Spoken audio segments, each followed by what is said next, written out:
Bien, este video es para acompañar la guía que se ha mandado sobre el ciclo for. El ciclo for es una estructura repetitiva, un tanto parecido al ciclo while, con la única diferencia que en el ciclo for se conoce de antemano cuántas veces se va a ejecutar el ciclo, no así el ciclo while. Así que en este ciclo se consideran tres cosas. Esta es la guía que se les ha hecho llegar.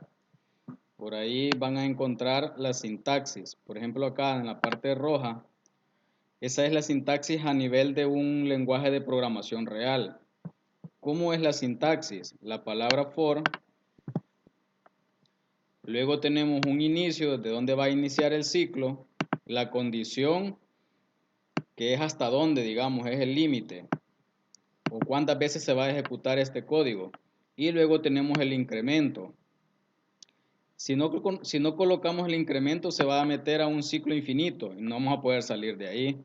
Así que por ley debe haber un incremento o un decremento que en algún momento haga que esta condición ya no se cumpla y el ciclo pueda salir. Entonces, esto es a nivel de un lenguaje de programación real. Y ahí van a encontrar una breve explicación. Luego viene la sintaxis a nivel de pseudocódigo.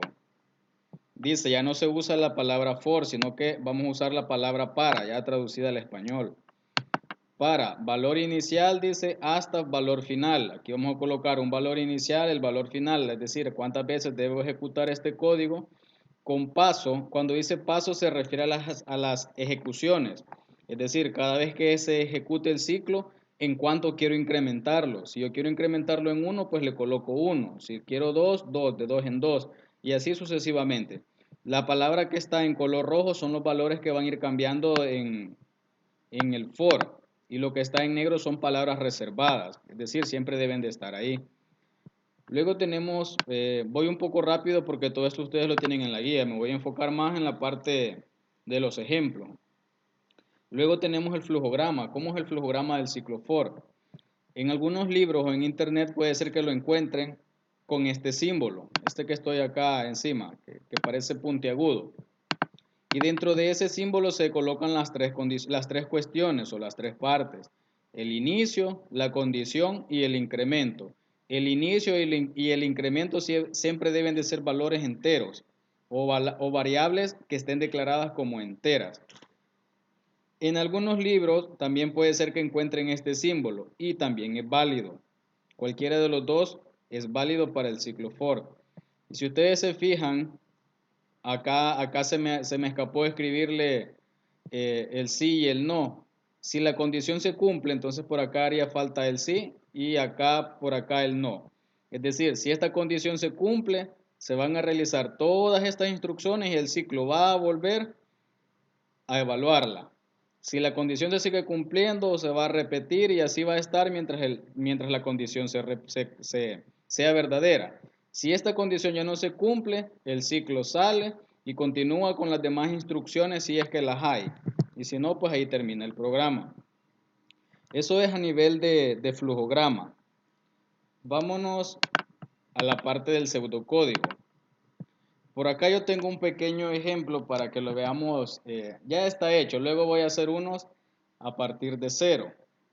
Aquí está un pequeño programa, o mejor dicho, un pseudocódigo que calcula el promedio de un estudiante, o mejor dicho, de 3 estudiantes. A cada estudiante se le lee su nombre, se le lee una nota, 2 notas, 3 notas, y a partir de esas 3 notas se le obtiene el promedio. Esto es para cada estudiante, son 3 estudiantes, luego ya vamos a llegar acá. Luego comienza acá el ciclo, y llega hasta acá. Comienza de donde dice para y finaliza donde dice fin para. Si ustedes se fijan, acá se ven las 3 partes del ciclo for. Comienzo desde el 1, usted puede iniciar desde el número que sea, solo debe tener un inicio y un fin.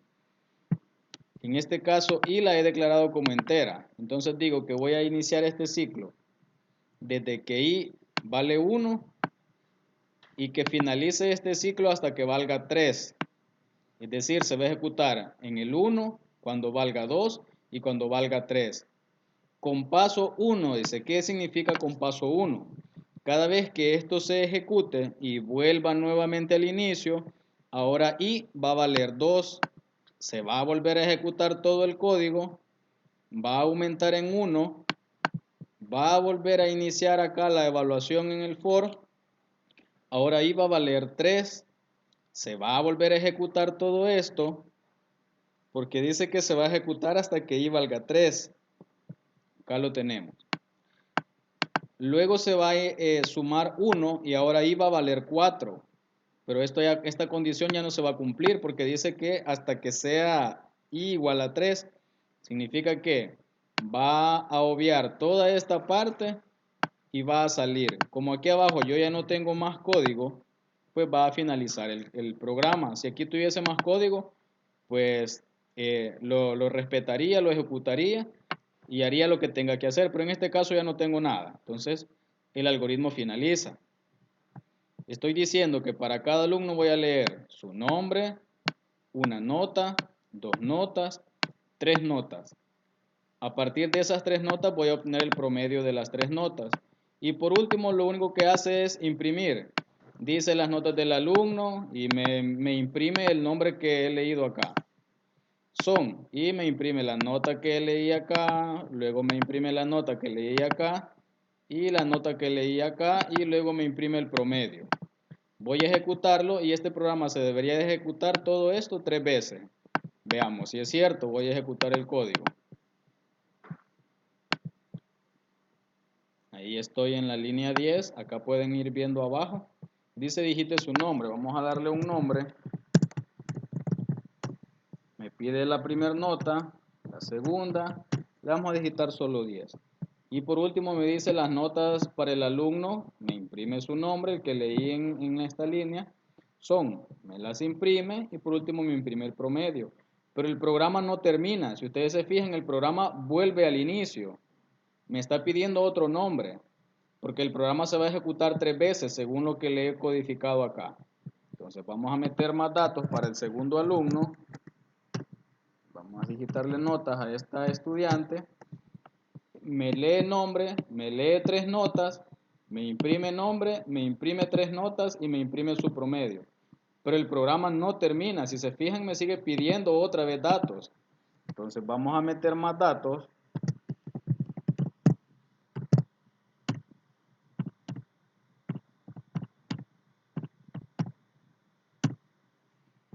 Y me los lee y me los imprime. Y ahora sí finalizó la ejecución.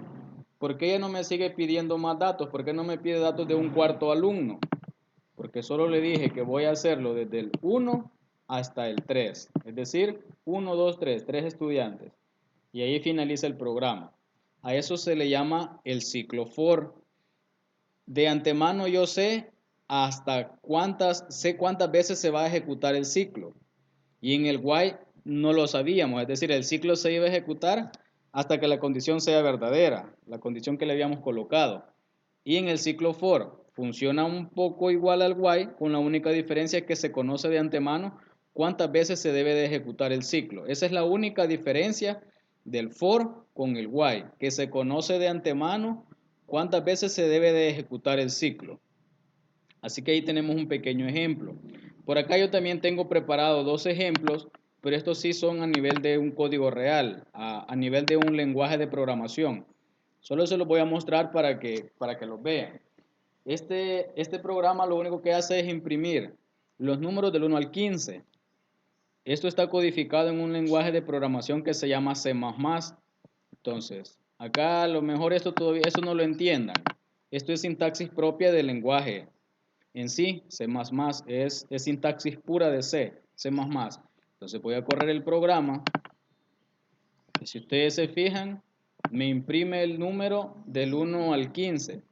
Este mensaje yo se lo he agregado. Es el mensaje que aquí dice, soy el número y luego me imprime lo que vale la variable i.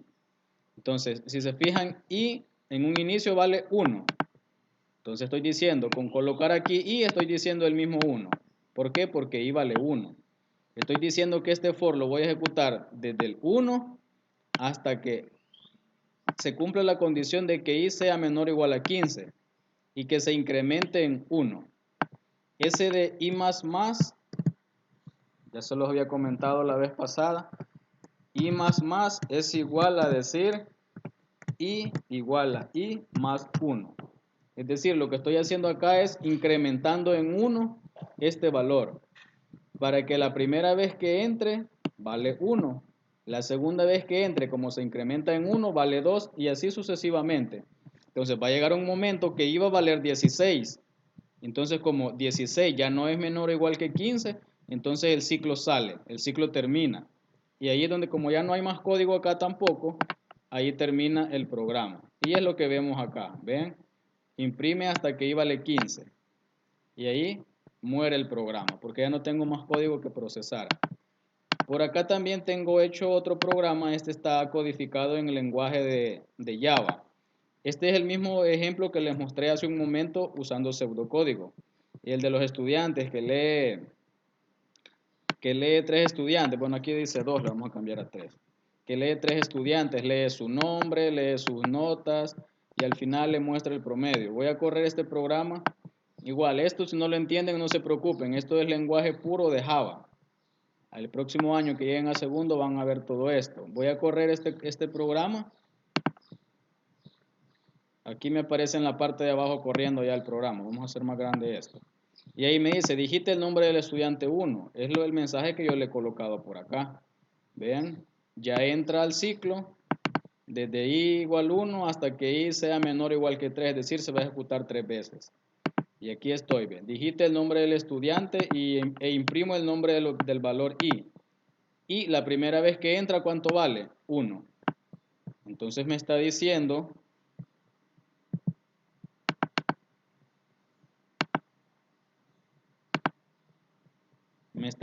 que digite el estudiante 1. Ahí está. Vamos a agregar un nombre. Digite la nota, vamos a digitarle nota para cada periodo, para cada trimestre. Y allí nos muestra un error. Vamos a ver dónde está el error. Ah, sí, el error es que hemos dicho que esto... he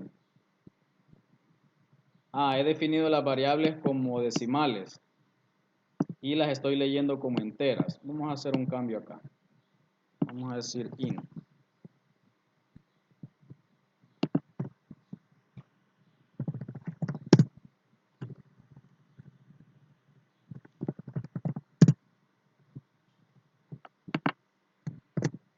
En el lenguaje de programación Java, float es lo mismo que real, es decir, decimal. Vamos a volver a correr el programa. Vamos a digitar datos.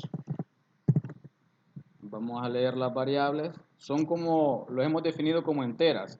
Así que si le ponemos ahorita decimales nos va a dar un error, solo vamos a correrlo como entero.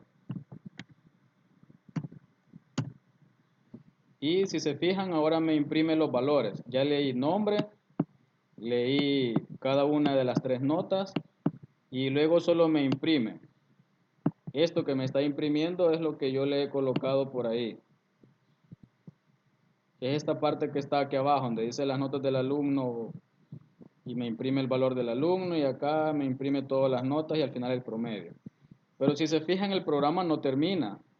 Ahora me sigue pidiendo el nombre del estudiante número 2 y también la nota. Ahí yo le di enter, por eso no me capturó nada del estudiante. Y se va a repetir este código 3 veces. ¿Por qué se va a repetir 3 veces? Porque yo le he dicho que se ejecute desde que I vale 1 hasta que valga 3, o que sea menor o igual que 3. Se va a repetir lo mismo que tengo acá entre llaves. Esto es un lenguaje de programación real. Los dos ejemplos anteriores son de lenguaje de programación real. Así que, pero como todavía esto no nos interesa mucho, sino que nosotros estamos a nivel de pseudocódigo, vámonos para el pseudocódigo. Aquí tengo un espacio en blanco. ¿Cómo imprimo o cómo creo una aplicación a nivel de pseudocódigo? Por ejemplo, que me imprima los valores del 1 al 100. Vamos a agregarle un título a esta aplicación. Vamos a agregarle números.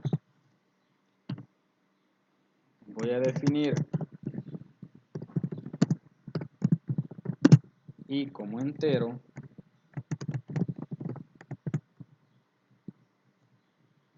En la parte derecha del programa, hay algo que dice para. Si traducimos for al español, más o menos viene siendo la traducción de para. Entonces por acá está en español y dice para. Si yo le doy clic, me va a colocar todo esto. El programa ya me ayuda y me coloca todo esto. Y aquí me está diciendo tres cosas o me está pidiendo tres cosas. Me dice que le diga el valor inicial, es decir, desde dónde va a arrancar el ciclo, hasta cuándo va a llegar, es decir, el valor máximo que este va a poder ejecutar la sentencia, y de cuánto es el incremento, solo que aquí no aparece la palabra incremento, sino que aparece paso, es decir, cada vez que se ejecute el ciclo, en cuánto quiero incrementarlo. Y donde dice secuencias, pues es la acción que yo quiero que haga ese ciclo. Entonces, el problema en este momento es imprimir los números del 1 al 100.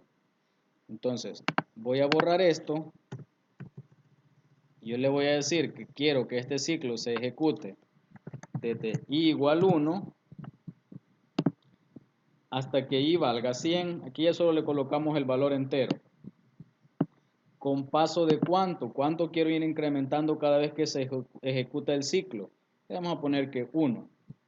Entonces estoy diciendo, ejecute este ciclo desde 1 hasta 100, es decir, 100 veces, y cada vez que se ejecute, que se aumente en 1 el valor de i. ¿Qué quiero que haga mientras cada vez que entre al ciclo? Va a entrar 100 veces. Lo único que yo quiero que haga es que imprima i.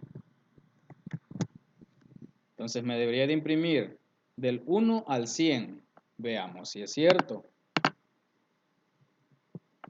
Y vean, si yo subo,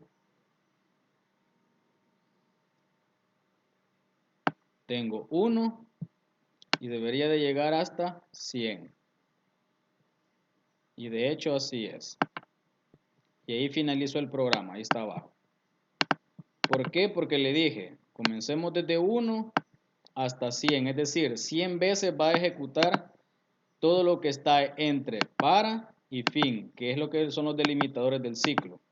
Entonces, esta misma línea la va a ejecutar desde que vale 1 hasta que valga 100. Y como el incremento es en 1, va a ser 100 veces. Si yo lo incremento en 2, ahora solo va a ejecutarse 50 veces porque lo va a hacer de 2 en 2. Si yo ahora imprimo esto, voy a obtener la impresión del 1, pero ahora lo voy a tener de 2 en 2. Vean, comienza en 1, luego tengo 3, 5, 7 y así sucesivamente hasta llegar al 99. ¿Por qué? Porque le dije que ahora cada vez que se ejecute el ciclo que aumente en 2. A eso se refiere donde dice paso. Y de esa manera es como se trabaja el ciclo for. Esto es a nivel de pseudocódigo. Ya en los lenguajes de programación real sí se coloca la palabra for, inicio, condición, incremento o decremento. Eso va a depender del problema. Así que así básicamente es como se trabaja el ciclo for.